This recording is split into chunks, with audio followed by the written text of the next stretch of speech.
দিনাজপুরে লটকনের সোনালী সম্ভাবনা, স্বল্প খরচে বদলাচ্ছে কৃষকের ভাগ্য।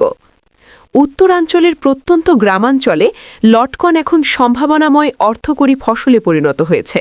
স্বল্প খরচ, কম পরিচর্যা এবং বাজারে উচ্চ চাহিদার কারণে এ ফল চাষে কৃষকদের আগ্রহ দিন দিন বাড়ছে।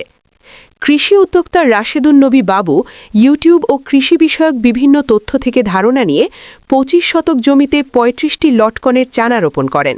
শুরুতে ফলন কম হলেও বর্তমানে তার বাগানে ভালো ফলন হচ্ছে। তিনি জানান, প্রতিটি গাছ থেকে গড়ে ৩০ থেকে ৪০ কেজি পর্যন্ত লটকন পাওয়া যাচ্ছে। লটকন চাষে রাসায়নিক সার ও কীটনাশকের ব্যবহার তুলনামূলক কম। জৈব সার ব্যবহার করে ভালো ফলন পাওয়া সম্ভব।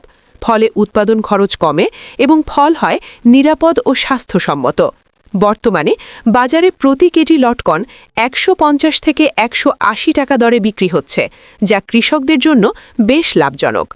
বলছি, দিনাজপুরের বীরগঞ্জ উপজেলার সুজালপুর ইউনিয়নের শীতলাই গ্রামে এই সম্ভাবনাময় লটকন চাষের কেন্দ্রস্থল। একই জমিতে সাথী ফসল হিসেবে সুপারি ও মাল্টা চাষ করে বাড়তি আয় করছেন কৃষক।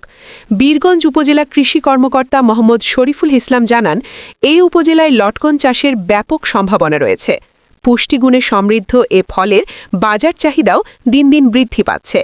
সব মিলিয়ে স্বল্প খরচে বেশি লাভের সম্ভাবনা থাকায় লটকন চাষ বীরগঞ্জের কৃষকদের জন্য নতুন আশার আলো হয়ে উঠছে। লটকনের গাছে আসলে তেমন খরচ নাই বললেও চলে। আমি এই গত বছর ফল হারভেস্টের পরে সামান্য গোবর, টিএসপি, পটাশ এগুলা একটু দিয়েছি, কিছু জিঙ্ক বোরন দিয়েছি।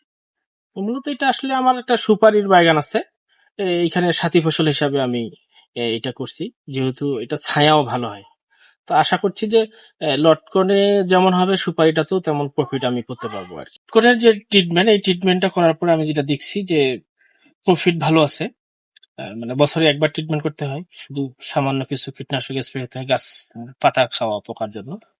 তো আমি আশা করছি যে এবার আমার 30টা গাছে লটকন আসছে, তো তাতে প্রতিটা গাছে গড়ে 40 থেকে 50 কেজি করে লটকন পাবো আশা করছি আর কি।